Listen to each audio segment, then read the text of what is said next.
बिस्मिल्लाहिर्रहमानिर्रहीम। अस्सलाम वालेकुम जी, क्या हाल है, कैसे हैं आप सब। उम्मीद करती हूँ आप सब खैरियत से होंगे। जहाँ तक मेरी आवाज़ जा रही है और जहाँ तक मेरी आवाज़ सुनी जा रही है, आप सब लोगों के लिए बहुत सारा प्यार, बहुत सारी दुआएं। मेरी दुआ है अल्लाह ताला से, अल्लाह ताला आप सब लोगों को अपनी हिफ्ज़ व अमान में रखे, आमीन। और मैं हूँ आपके साथ फैमिली कुकिंग स्टाइल से। आज मैं आपके लिए लेके आई हूँ चिकन पकौड़ा की बहुत ही मज़ेदार और बहुत ही ज़बरदस्त रेसिपी। चिकन पकौड़ा की बहुत सारी रेसिपीज आपने देखी होगी, चिकन पकौड़ा आपने बनाया भी होगा। आज मैं आपको बताऊंगी कौन कौन से मसाले हैं जो इसमें आपने ऐड करने हैं, किस तरह का आपको चिकन लेना है, किस तरह से आपने इसको तैयार करना है। इंशाल्लाह जी पूरी डिटेल से बताऊंगी। जब भी आप मेरी रेसिपी से चिकन पकौड़ा बनाएंगे अपने घर पे, आपका चिकन पकौड़ा ऊपर से क्रिस्पी, अंदर से बिल्कुल मक्खन की तरह मुलायम और जूसी बनकर तैयार होगा। यकीन माने आपका दिल खुश हो जाएगा। बस एक दफा ट्राई जरूर कीजिएगा। एक दफा आप बनाएंगे तो बार बार आप यही रेसिपी बनाना पसंद करेंगे, क्योंकि ये एक ऐसी रेसिपी है जिसको आप बहुत ही कम टाइम और बहुत ही कम मेहनत से बना सकते हैं। झटपट वाला तरीका बताऊंगी। Super tasty, super crispy chicken pakora बनाने के लिए मुकम्मल गाइड करूंगी। वीडियो को आपने एंड तक जरूर देखना है। मेरे तमाम सब्सक्राइबर जो मेरी वीडियो को लाइक करते हैं, उनके प्यार मोहब्बत का दिल से शुक्रिया अदा करूंगी, और नए आने वाले मेरे सब्सक्राइबर, उनका भी मैं दिल से शुक्रिया अदा करूंगी। अगर अभी तक आपने मेरे चैनल फैमिली कुकिंग स्टाइल को सब्सक्राइब नहीं किया है तो जल्दी से जाएं, मेरे चैनल को सब्सक्राइब करें, बेल आइकन को दबाना बिल्कुल भी नहीं भूलिएगा, ताकि मेरी हर आने वाली नई वीडियो का नोटिफिकेशन सबसे पहले आपको मिले। क्योंकि मैं आपके लिए लेके आने वाली हूँ बहुत ही मजे मजे की रेसिपीज। तो चलें जी रेसिपी की तरफ चलते हैं, रेसिपी देख लेते हैं। Super tasty, super crispy chicken pakora बनाने के लिए यहाँ पर हमने चिकन लिया है 1 kg। जब भी आपने चिकन पकौड़ा बनाना है तो बोटी जो इसकी है आपने छोटे साइज की बनवानी है। चिकन को हमने बहुत ही अच्छी तरह से वॉश कर लिया है। अब हम इसमें मसाले ऐड करेंगे। 1 टीस्पून हम इसमें लाल मिर्ची पाउडर ऐड करेंगे। 1/2 टीस्पून हम इसमें हल्दी ऐड करेंगे। साथ ही हम इसमें ऐड करेंगे लाल कुटी हुई मिर्ची। लाल कुटी हुई मिर्ची हम इसमें 1/2 टीस्पून ऐड करेंगे।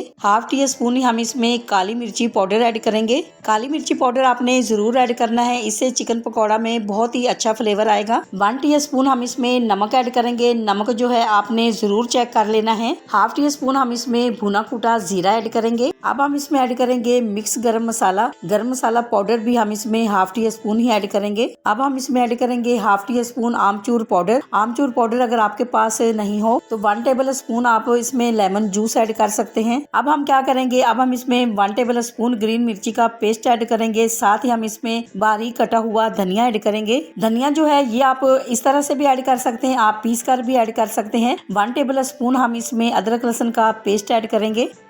अब हम क्या करेंगे, अब हम मसालों को चिकन के साथ अच्छी तरह से मिक्स करेंगे। अगर तो ये चिकन पकौड़ा आप बच्चों के लिए बनाना चाहते हैं, बच्चों के लिए बना रहे हैं, तो आपने क्या करना है, जितने भी मसाले मैंने इसमें ऐड किए हैं ये आप कम कर सकते हैं। मसाले जो हैं इसी तरह से आपने अच्छी तरह से चिकन के साथ मिक्स करने हैं, ताकि जितने हमने इसमें फ्लेवर ऐड किए हैं अच्छी तरह से चिकन के ऊपर कोट हो जाएं। अगर तो आप पकौड़े अफ्तारी के लिए तैयार करना चाहते हैं तो आपने क्या करना है, एक दिन पहले आपने इसी तरह से अच्छी तरह इसके ऊपर मसाला लगा के अपने फ्रिज में रख देना है। और जब आपने पकौड़े तैयार करने हैं आप इसमें बेसन ऐड करें, अच्छी तरह से उसको मिक्स करें और पकौड़े आप फ्राई कर लें। झटपट से आप तैयार कर सकते हैं, बहुत सारा टाइम जो है वो आपका बच जाएगा। अब हम इसमें बेसन ऐड करेंगे। बेसन हम इसमें ऐड करेंगे 4 से 5 टेबल स्पून। बेसन जो है ना तो आपने बहुत ज्यादा इसमें ऐड करना है, ना आपने कम ऐड करना है, बस आपने इतना ऐड करना है कि जिससे चिकन के ऊपर अच्छी तरह से बेसन की कोटिंग हो जाए। चिकन हमने 1 kg लिया है, बेसन हमने इसमें 5 टेबल स्पून ऐड किया है। अगर आपको ऐसा लगे कि कम है तो आप इसमें थोड़ा सा और भी ऐड कर सकते हैं। अब हम क्या करेंगे, अब हम बेसन को चिकन के साथ अच्छी तरह से मिक्स करेंगे। फिर हम देखेंगे यहाँ पर पानी की जरूरत है या नहीं है, क्योंकि जब हम चिकन को वॉश करते हैं ना तो इसमें थोड़ा सा पानी रहता ही है। इसीलिए पहले हम इसको बहुत ही अच्छी तरह से बेसन और चिकन को अच्छी तरह से मिक्स करेंगे। अगर हमें जरूरत होगी तो हम थोड़ा सा इसमें पानी ऐड करेंगे, और नहीं होगी तो फिर हम बिल्कुल भी इसमें ऐड नहीं करेंगे। तो बस थोड़ा सा हम इसमें पानी ऐड करेंगे, बहुत ज़्यादा पानी ऐड करने की हमें ज़रूरत नहीं है। तो बस इसी तरह से जब आपने भी अपने घर पे चिकन पकौड़ा बनाना है तो पहले आपने बेसन और चिकन को अच्छी तरह से मिक्स कर लेना है। पानी आपने पहले इसमें बिल्कुल भी ऐड नहीं करना है, क्योंकि हमारा जो मकसद है वो ये है कि बेसन की अच्छी तरह से चिकन के ऊपर कोटिंग करना। तो माशाल्लाह से आप देख सकते हैं चिकन जो है वो फ्राई के लिए तैयार हो चुका है। तो बस आपने भी इसी तरह से ही इसको तैयार करना है। तो चलें जी, पकौड़ा जो है वो फ्राई कर लेते हैं। यहाँ पर ऑयल जो है वो गर्म हो चुका है। अब हम एक एक चिकन पकौड़ा उठाएंगे और एक कढ़ाई में ऐड करते जाएंगे। फ्लेम को यहाँ पर हमने लो किया हुआ है। लो फ्लेम पे हम इसको फ्राई करेंगे क्योंकि चिकन जो है वो कच्चा है, तो इसको हम लो फ्लेम पे फ्राई करेंगे ताकि चिकन जो है अच्छी तरह से कुक हो जाए। आप यकीन माने, जब हम वीडियो बनाते हैं तो बहुत ही ज्यादा इस पे मेहनत होती है। बहुत मेहनत से वीडियो हम बनाते हैं आप लोगों के लिए। वीडियो पूरी देखा करें, और अगर आप चैनल को आपने सब्सक्राइब नहीं किया होता तो चैनल भी हमारा सब्सक्राइब कर दिया करें। वीडियो को लाइक भी किया करें, पूरी वीडियो देखा करें, क्योंकि हमारी कोशिश होती है कि हम आपके लिए अच्छी से अच्छी रेसिपीज लेके आए और अच्छी से अच्छी रेसिपीज हम आपको सिखाएं।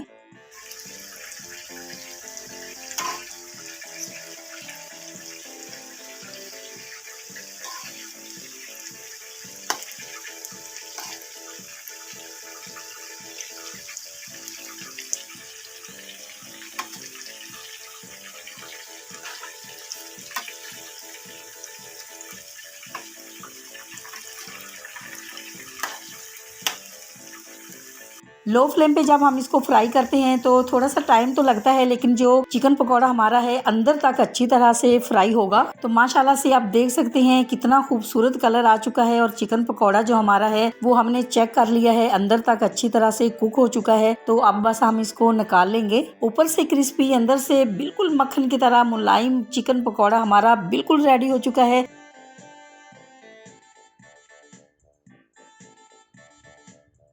तो अब हम आपको इसका फाइनल लुक दिखाएंगे।